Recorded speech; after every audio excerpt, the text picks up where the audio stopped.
माँ शारदा को प्रणाम करता हूँ।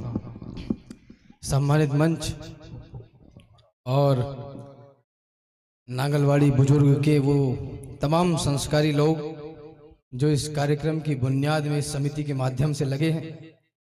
निश्चित रूप से आप देश के उन सांस्कृतिक लोगों में से हैं जिनकी वजह से देश चल रहा है। एक साधुवाद आप सबको इसलिए भी देना चाहता हूं, प्रथम पंक्ति से लेकर अंतिम पंक्ति तक, और इधर भी हमारी माताएं बहनें बैठी हैं, आप सब भी धन्यवाद के पात्र इसलिए भी हैं कि इतनी रात्रि की अवस्था में आप कवि सम्मेलन सुनने के लिए आए। जब हम इस नगर में प्रवेश हुए तो एक बगल में भाई साहब बैठे थे, उनसे बातचीत हो रही थी, तो मैंने कहा कि निश्चित रूप से इस शहर का, इस नगर का हिंदू सशक्त है, सज्जन है। बोले आपको कैसे पता?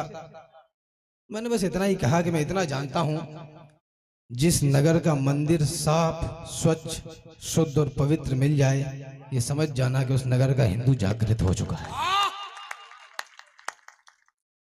आदरणीय पंकज प्रसून भैया ने काव्य पाठ किया, बस वहीं से प्रारंभ कर रहा हूं। एक सेकंड भी और देर नहीं लगाना चाहता। मंदिर बना, भगवान राम का पदार्पण हुआ, मंच का आदेश चाहता हूं, मैं प्रारंभ कर रहा हूं। आप लोग एक बार आदेशित करिए, मैं निवेदन करना चाहता हूं। भगवान राम का मंदिर बना, राम जी का पदार्पण हुआ, पूरे देश ने हर्ष मनाया। लेकिन आदरणीयों, कुछ लोगों ने कहा कि हमारा समय आएगा तो हम मंदिर तोड़ देंगे, और ये बात वो नेशनल टेलीविजन से बोल रहे हैं। और देश का नौजवान इंस्टाग्राम पर रीलें देखने में व्यस्त है। जिनको मौत सताती होगी अजर अमर कर डालेंगे। अब ये वो समय नहीं है जब हम इधर खा के इधर वाला आगे करते थे।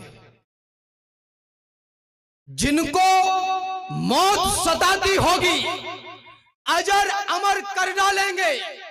राम लला जिस दिन हिंदू में अपना तेवर डालेंगे और गजवाए हिंद का सपना जो पाले बैठे हैं वो सुन ले, गजवाए हिंद से पहले हम भगवाए हिंद कर डालेंगे।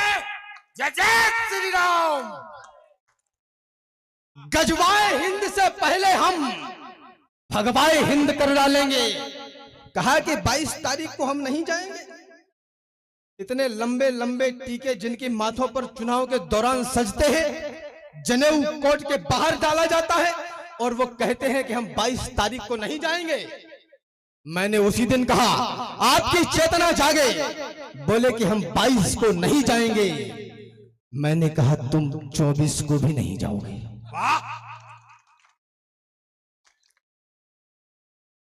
इतिहासों पर एक नया युगबोध लिखा है हमने। क्रूर काल के मस्तक पर प्रतिशोध लिखा है हमने। अब सरयू की लहरों पर वातास लिखा जाएगा। अवधपुरी में श्रद्धा और विश्वास लिखा जाएगा। मर्यादा का उच्च शिखर देंगे आधारशिला को। अर्चन वंदन नमन करेगी दुनिया रामलला को। समय बदलना था सो बदला, पूर्ण हुई अंगड़ाई। सुने विश्व हमने जीती है सबसे बड़ी लड़ाई।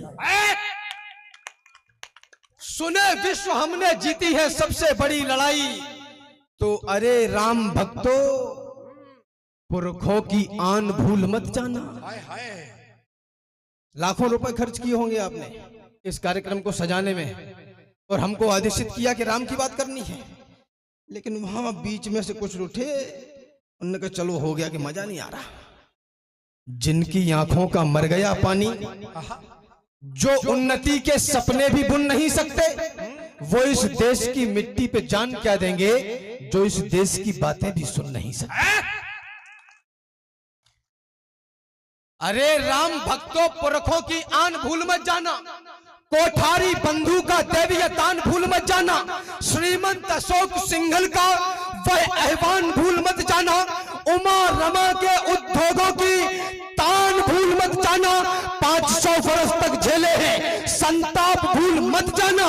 महादानियों के समाज की छाप भूल मत जाना, और संघर्षों के महाकाल को आप भूल मत जाना, और छाती वालों की छाती के नाप भूल मत जाना। क्या कहते भाई, वाह। छाती वालों की छाती के नाप भूल मत जाना। आवाज उठी, देश की मीडिया ने बताया कि देश की वर्तमान सरकार के विपक्ष में संगठन बनाया जा रहा है जो बन नहीं पा रहा है।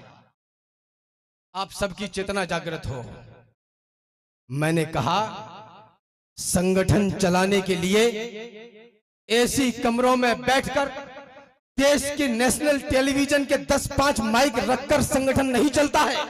संगठन चलाने के लिए सर्दी, गर्मी, बसंत और बरखा हर मौसम में रात में 3:30 बजे जगकर ठंडे पानी से नहाकर और ध्वज लगाकर छाती पे हाथ रखकर कहना पड़ता है नमस्ते सदा वत्सले मातृभूमि, तब संगठन चलते हैं। ऐसे 500 पेज के प्रमाण पेश करे गए कि राम पैदा ही नहीं हुए। बिन पग चलाई सुनाई बिन काना, बिन कर कर्म कराई विधि नाना। इटावा उत्तर प्रदेश से आता हूं मैं। कहां गए अब मंदिर को शमशान बनाने वाले? कहां गए भगवान राम पर प्रश्न उठाने वाले? हैं कहां अवध को जलियांवाला बाग बनाने वाले? और कहां मर गए भक्तों पर गोली चलवाने वाले? आपकी तालियां थोड़ी सी कमजोर है। आदरणीय हमारे अतिथि का आगमन हुआ है, एक बार बड़ी तालियां उठाइए। मैं हाँ निवेदन करना चाहता हूं। साहब डॉक्टर सुमेर सिंह जी सोलंकी, जिनको मोदी जी ने खास तौर पर राज्यसभा के लिए चुना, आपके बीच है। एक बार दोनों हाथ उठा करके उनका सम्मान कीजिए, उनका स्वागत कीजिए। आदेश कर जी, स्वागत है। कहां मर गए भक्तों पर गोली चलवाने वाले? आपको एक छोटी सी 10 सेकंड की कहानी से जोड़ता हूं, आपको आनंद आएगा। भगवान राम भैया लक्ष्मण और माता जानकी के साथ वन चले गए। भरत भैया पीछे पीछे पहुंचे कि भगवान चलिए, पिताजी नहीं है, राजकाज संभालिए। चल के भगवान ने खड़ाऊ देकर उनको वापस कर दिया। ये सब आपको पता है। खड़ाऊ सिंहासन पर रख दी गई। 14 वर्ष तक ऐसा कहा जाता है कि अवध में किसी को किसी भी प्रकार की कोई दिक्कत नहीं हुई। मुझे नहीं पता कि इस बात का अध्यात्म क्या है, इस बात का दर्शन, इसकी फिलॉसफी क्या है, लेकिन मुझे लगता है 14 वर्ष तक अवध में किसी को किसी भी प्रकार की दिक्कत इसलिए भी नहीं हुई होगी क्योंकि सिंहासन पर जूता रखा था। क्या बात है! इस देश की उन्नति और विकास का रास्ता केवल एक तरीके से ही निकल सकता है, शासन, प्रशासन और सनातन तीनों के हाथ में जूता होने की आवश्यकता है। अब वो टाइम चला गया जब हम डरा करते थे। सदियों की मौन प्रतीक्षा में जब सपने पूरे होते हैं तब रोम रोम रो उठता है, केवल 2 नयन न रोते हैं। जब स्वाभिमान के रक्षा की कीमत बलिदान चुकाता है तब जाकर नई पीढ़ियों को शुभ दिन भगवान दिखाता है। हम हैं गवाह इन घड़ियों के, हथकड़ियों से मजबूर नहीं। पुष्पक विमान आकाश में है, अब राम हमारे दूर नहीं। इसलिए सजा लो आरतियां, घंटियां, शंख तैयार करो।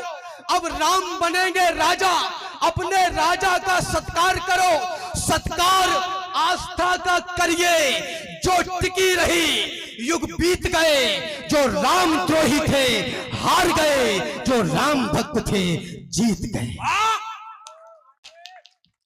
जय जय श्री राम। जो राम द्रोही थे हार गए, जो राम भक्त थे जीत गए। फिर से कुछ आंखें छलकेंगी, फिर से कुछ भावुक मन होगा। हम फूले नहीं समाएंगे, मंदिर का उद्घाटन होगा। फिर से कितनी अलहल्याएं, जाने कितनी फिर से पत्थर हो चुकी शिलाएं फिर से बोलेंगी। जब प्रभु के चरण पड़ेंगे तो वे प्रभु के चरण टटोलेंगी। जब दिव्य आरती राम लला की वहां उतारी जाएगी तब भारत माता कार सेवकों पर बलिहारी जाएगी। अरे तंबू में थे राम लला और महलों में मारीच रहे। क्या बात है! तंबू में थे राम लला और महलों में मारीच रहे राम को गाली बकते ऐसे भी कुछ नीच रहे। लेकिन आज भक्त जीते हैं, राम द्रोही सब हारे हैं। युगों तपस्या की तब जाकर घर में राम पधारे हैं। युगों युगों के बाद आज केवट फिर पांव पखार रहा। युगों युगों के बाद दशानन पुनः राम से हार रहा। युगों युगों के बाद समय फिर से उनको दुत्कार रहा और बाबर भी कब्र से निकलकर जय श्री राम पुकार रहा। जय श्री राम। और ये सब ऐसे ही संभव नहीं हुआ। लोग मुझसे कहते हैं दादा आदरणीय विधायक जी कि राम बड़ी युद्धों की बात करते हो और तीर तलवारों की बात करते हो, तुमने कितनी लड़ाइयां लड़ी। प्रथम पंक्ति से अंतिम पंक्ति तक आपकी चेतना जागृत हो। मैं लड़ाई लड़ता हूं और 5 वर्ष में एक बार लड़ता हूं और मुझे पता होता है कि बटन कौन सा दबाना है। क्या बात है, वाह। लड़ाई केवल इतनी, आज जीत का नया पैगाम लिखा जाएगा। क्या कहने राम, आज जीत का नया पैगाम लिखा जाएगा। वर्षों में जो हुआ वो काम लिखा जाएगा। नाम वालों का दाम वालों का दिया दाम लिखा जाएगा। काम वालों का किया काम लिखा जाएगा। जो हराम है उन्हें हराम लिखा जाएगा और भारत के रक्शे पर राम लिखा जाएगा। ताली बहुत कमजोर है, एक बार दोनों हाथ उठा करके ताली बजाएं। जो हराम है, याद रखिए, जो केवल तकते ही रहते हैं, कायरता के प्रतीक सोच लिए जाते हैं। आहा, आहा। यूं तो कहलाते हैं जंगल के पुरोधा, किंतु गीदड़ों के झुंड में दबोच लिए जाते हैं। सामने दरिंदे हो तो लड़ना ही पड़ता है। नौजवान दोस्त मेरे ध्यान दें, इस देश को आपके ऊर्जा की आवश्यकता है, आपके उद्दंडता की नहीं। ऐसा कहा जाता है कि भारतवर्ष में नौजवान अधिक हैं और देश का भार नौजवानों के कंधों पर है। मैं पूछना चाहता हूं, कौन से नौजवान जो शाम को एक बियर फंसा के जवान होते हैं? बहुत बड़ी बात कह दी। कौन से नौजवान, उसको बोलो कि भाई कुछ ऐसा करो कि पद्मश्री लेके आओ, तो वो चौराहे से राजश्री लेके वापस आ जाता। भाव तो बहुत हैं पर देशभक्ति भावना में प्राण दान देने की रवानी से बड़ा नहीं। यानी कि कहानियां बहुत हैं पुरातन की, किस्सा कोई देश की कहानी से बड़ा नहीं। वैसे तो कई है देवताओं में महान, किंतु कोई दुर्गा भवानी से बड़ा नहीं। और बोतलों में बंद ये नशा भी क्या नशा है यार, कोई भी नशा नौजवानी से बड़ा नहीं। वाह, बहुत सुंदर राम। कोई भी नशा नौजवानी से बड़ा नहीं। कहा कि अब मंदिर बन गया, अब सब कुछ हो गया, तो राम अब भाईचारे की बात करो। मैं 4 पंक्तियां भाईचारे की पढ़ना चाहता हूं जी, और आप सबका आशीष मांगता हूं। स्वागत है। मैंने कहा कि तुमने मंदिर तोड़ दिया था, जाओ तुमको माफ किया। धर्म सनातन छोड़ दिया था, जाओ तुमको माफ किया। तुमने मंदिर तोड़ दिया था, जाओ तुमको माफ किया। धर्म सनातन छोड़ दिया था, जाओ तुमको माफ किया। राम लला को गाली दी थी, जाओ तुमको माफ किया। हर आंसू पर ताली दी थी, जाओ तुमको माफ किया। आओ फिर भी गले लगाने की खातिर तैयार है हम। मान जाओ है समय मनाने की खातिर तैयार है हम। भाईचारे में एक बार तो हृदय खोल दो भाईजान, एक बार मस्जिदों से जय श्री राम बोल दो भाईजान। जय जय श्री राम। दोनों हाथ उठा के बोले जय जय श्री राम। भाईचारे में एक सारा हम ही निभाएं। भाईचारे में एक बार तो हृदय खोल दो भाईजान, एक बार मस्जिदों से जय श्री राम बोल दो भाईजान।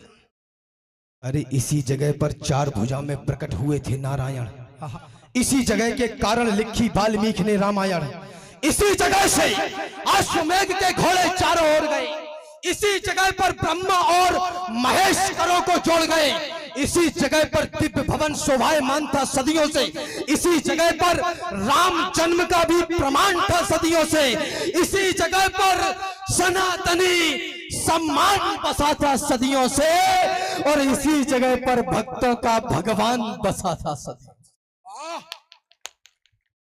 जो केवल तकते ही रहते हैं, कायरता के प्रतीक सोच लिए जाते हैं। 2-3 लोग कुर्ता पजामा पहने थे, वो उठ के चले गए, उन पे झेली नहीं गई संघ की बात। आप समझ रहे हैं मैं क्या कह रहा हूं? जो केवल तकते ही रहते हैं, कायरता के प्रतीक सोच लिए जाते हैं। यूं तो कहलाते हैं जंगल के पुरोधा, किंतु गीदड़ों के झुंड में दबोच लिए जाते हैं। सामने दरिंदे हो तो लड़ना ही पड़ता है, आंखों से आंसू भी पोंछ लिए जाते हैं। जिस उपवन में यदि होते नहीं है शूल, उसके समूचे फूल नोच लिए जाते हैं। 4 पंक्तियां आपको समर्पित करता हूं। माटी के चटक आधी आबादी है आप देश की, माटी के चटक लाल रंग पे किया गुमान, तो माटी के रंग अंग अंग से सनेगा कौन? सदियों से सदियों तक ठनते रहे हैं जो बलिदानी दानों की खातिर ठनेगा कौन? और उपवन में सभी फूल होंगे सुकोमल, तो सुमनों के रक्षणार्थ कांटे बनेगा कौन? और जननी जनेगी सुकुमारी सुकुमार यदि, तो फिर रणचंडी और नाहर जनेगा कौन?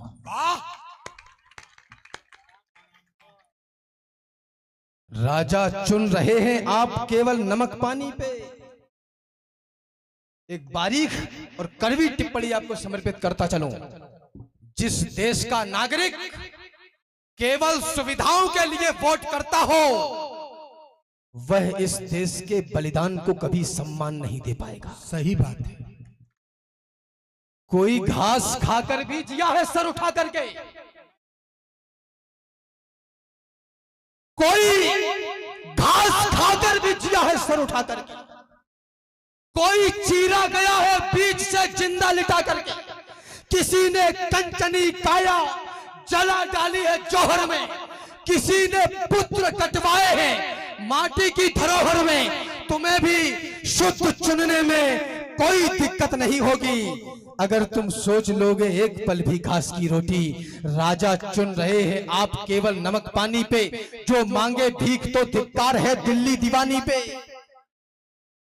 अभी पिछले 10, 15, 20 महीने भर से देख रहा हूं मैं कि वहां बड़े बड़े ट्रैक्टर और बड़ी बड़ी पगड़ी वाले कहते हैं कि हम गुरु के बेटे हैं,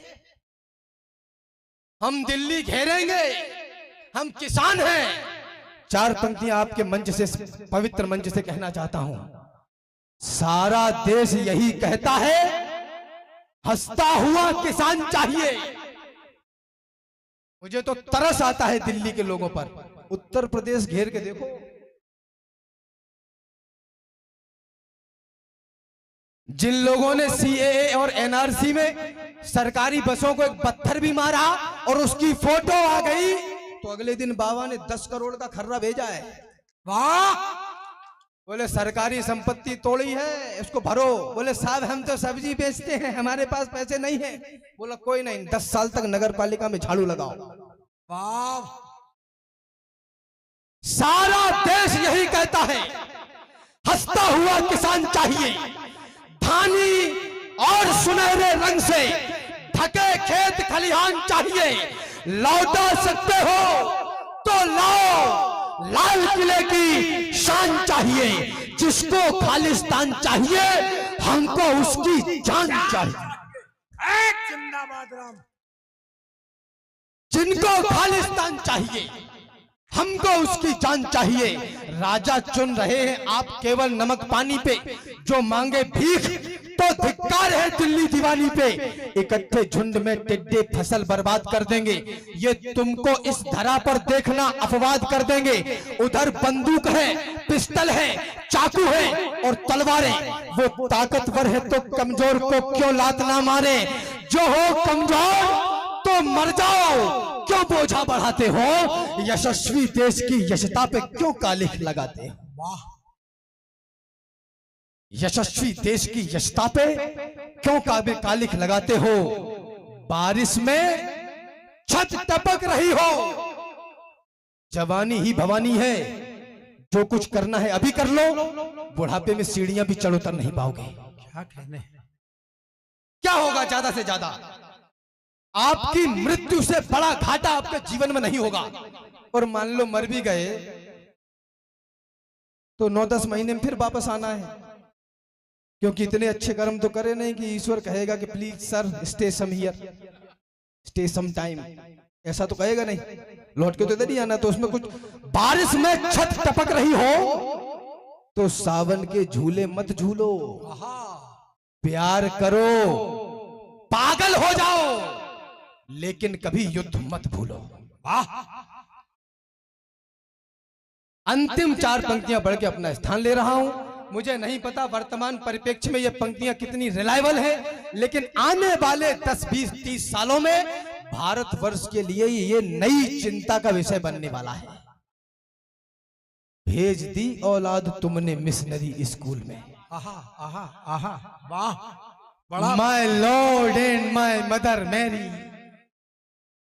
हमारी माताओं बहनों को बहुत अच्छा लगता है कि बच्चा जब सुबह जगे और बोले गुड मॉर्निंग मामा। मामा आदरणीय सर, भाई साहब, वो 3.5 लाख रुपए पर एनम की फीस लेते हैं और बताते हैं कि जो घर में हैं वो डैड हैं, फादर हम हैं। आए हाय हाय हाय हाय हाय, ताली बजाओ, मैंने अच्छी बात कही है। दूध वाले देश में पानी बिकेगा बंद होगी। आहा, दूध वाले देश में पानी बिकेगा बंद होके, गालियां विचरण करेंगी, एक सुनहरा छंद होके देवियां पूजेंगे पर नारी सताई जाएगी। भारतीयता अब यहां ऐसे निभाई जाएगी, घोड़े लदेंगे और गधे दौड़ेंगे लंबी रेस में। इस तरह से उन्नति आएगी भारत देश में। कहीं कोई भी घाटा है, कोई भी नुकसान है, उठाया और पूरा का पूरा मटका नेताजी के सर पे फोड़ दिया। नेता चोर हैं, नेता बेईमान हैं, नेता ये हैं, नेता वो हैं। माफ करना, 4 पंक्तियां पढ़ना चाहता हूं। स्वागत। गूंगे एक साथ बोले, मनमोहक मधुर छंद चाहिए। पड़े पड़े खाने वाले बोले आनंद कंद चाहिए। और मुर्दा चाणक्यों ने बोला जिंदा घनानंद चाहिए।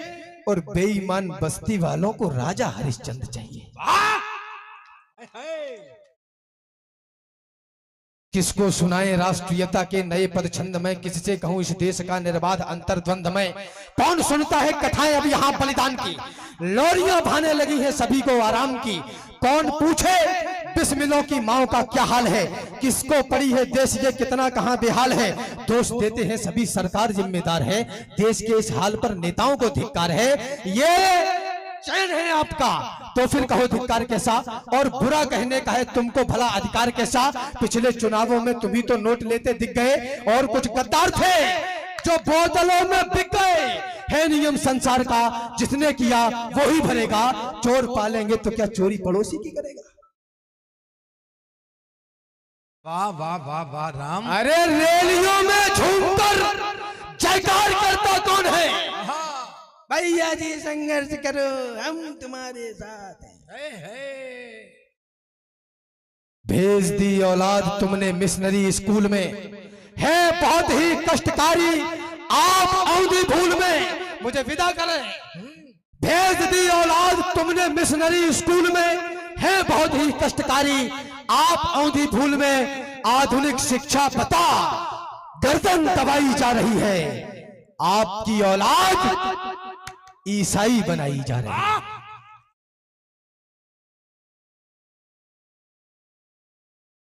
आपकी औलाद ईसाई। दरबार कहाँ जा रहे हो?